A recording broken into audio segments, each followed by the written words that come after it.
नमस्कार मैत्रिणींनो, मी सुजाता मगरे तुमचं मनापासून स्वागत करते माझ्या यूट्यूबच्या एका नवीन व्लॉगमध्ये. ॲक्च्युली कालचा जर व्लॉग तुम्ही बघितला असेल तर तुम्हाला लक्षात येईल की काल मी जे ब्लड सॅम्पल दिलं होतं त्याच्याच रिपोर्ट्स आज येणार होत्या आणि त्याचमुळे जे आहे मी इथे तयारी करत आहे.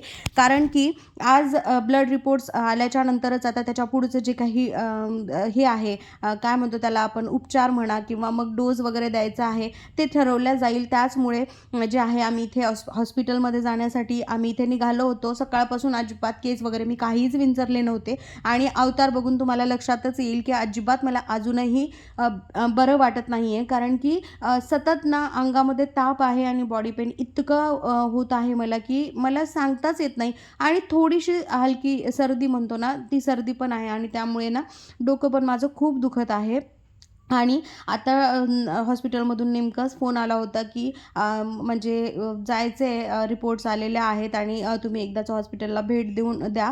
मग त्याचमुळे जे आहे मी आणि पिल्लूचे पप्पा इथे मला घ्यायला आले होते. मी तयार झाले कसंबसं आणि त्यानंतर घराला लॉक लावला आणि आता आम्ही जे आहोत तो हॉस्पिटलकडं जाणार आहोत. इतकं टेन्शन येत होतं मला, कारण की ऑलरेडी ब्लड चेकअप केल्याच्यानंतर ना मला टायफॉईड झालेला कळालं. ह्याचंच खूप टेन्शन आलं होतं, कारण की टायफॉईड म्हटल्यानंतर कमीत कमी 1 महिना तरी अंगामध्ये सतत ताप असतो आणि फिरून फिरून तो ताप येत असतो. त्यामुळे आणि आपल्याला तर घरची कामं असतात, त्यामुळे की नाही असं म्हणजे आपण आजारी पडू नये असं वाटतं.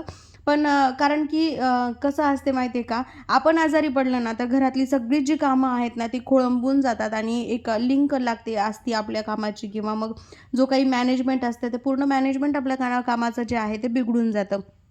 तर पण काय करणार आता, ह्या सगळ्या गोष्टी तर असतातच. त्याचमुळे आता हॉस्पिटलच्या पायऱ्या मी इथे चढत आहे. खरंच हॉस्पिटलच्या पायऱ्या कुणालाही लागू नये, कारण की एकदा का त्या जर पायऱ्या लागल्या ना तर सतत काही ना काहीतरी होत राहते. आता मला या गोष्टीचं टेन्शन येत होतं की परत माझ्या म्हणजे रिपोर्ट्समध्ये काहीही असं जास्त निघू नये, कारण की परत मग ते डोस घ्या, परत हॉस्पिटलच्या चक्रा मारा, ह्याच गोष्टीचा सतत माझ्या डोक्यामध्ये विचार होता. आता मी तिथे गेले होते. सो कॅबिनमध्ये मी बसले होते आणि एक 5 मिनिटामध्ये जे काही रिपोर्ट्स आहेत ते सर घेऊन मला सांगणार होते की नेमकं काय झालेलं आहे. आणि मला खूप भीती वाटत होती की कसं आहे माहिती आहे का, की म्हणजे बऱ्याच वेळा काय होतं की माहिती आहे का, टेन्शननं पण काही आजार वाढण्याची जास्त शक्यता असते आणि मला खूप टेन्शन येत होतं. तर फायनली रिपोर्ट्स आल्या होत्या.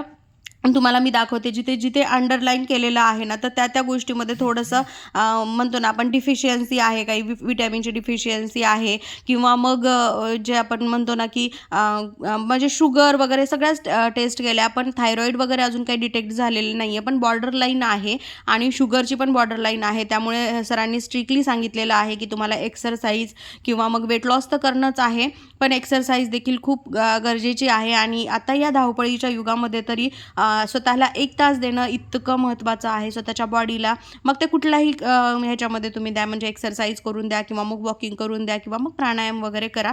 तर ह्या सगळ्या ज्या आहे जे काही सजेशन्स असतात ते डॉक्टरांकडून मी सगळे सजेशन्स घेतल्यात. आणि आता जे काही हिमोग्लोबिन कमी आहे त्याच्यासाठी जे काही खायला सांगितलेलं आहे त्याचं मी एक चार्ट बनवून आणलेला आहे आणि त्या पद्धतीने आता मी लाईफमध्ये फॉलो करणार आहे. थोडीशी लाईफस्टाईल जरी आपण बदलली ना तर लगेच आपल्या बॉडीमध्ये सडनली चेंज आपल्याला दिसायला लागतो. जास्त काही गोळ्या नाहीत, फक्त थोडंसं कोलेस्ट्रॉल लेवल जे आहे ते वाढलेलं आहे, त्यामुळेच BP जो आहे तो माझा हाय दाखवत होता, इवन मी गोळी घेऊनसुद्धा. आणि त्याचमुळे ते गोळ्या वगैरे त्याच्यात दिलेल्या आहेत आणि त्या गोळ्या घेऊन मी आता घरी आलेली आहे. पण घरी आता नेक्स्ट डेला सांगते तुम्हाला, जरी ह्या सगळ्या गोष्टीचा जरी गोंधळ आपल्या आयुष्यात असेल, म्हणजे तब्येत वगैरे बिघडलेली असेल, तरी आपल्या जबाबदाऱ्या परत आपल्याला पारच पाडावं लागणार.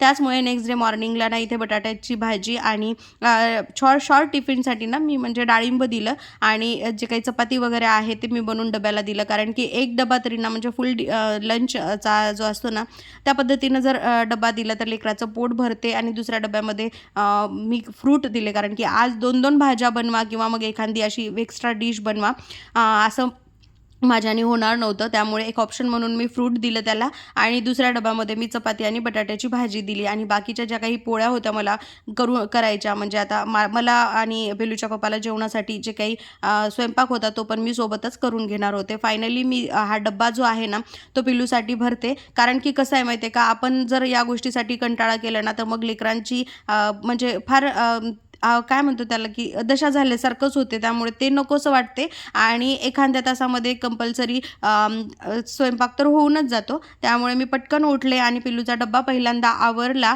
आणि म्हटलं की मग बाकीच आपल्याला थोडंसं टॅबलेट वगैरे घेऊन निवांत आराम करता येतो आणि फायनली मी पिल्लूला इथे टाटा बाय बाय केला, त्याला स्कूलला पाठवलं, कारण की लेकराचं आपल्यामुळे नुकसान नकोसं वाटते प्रत्येक आईलाच.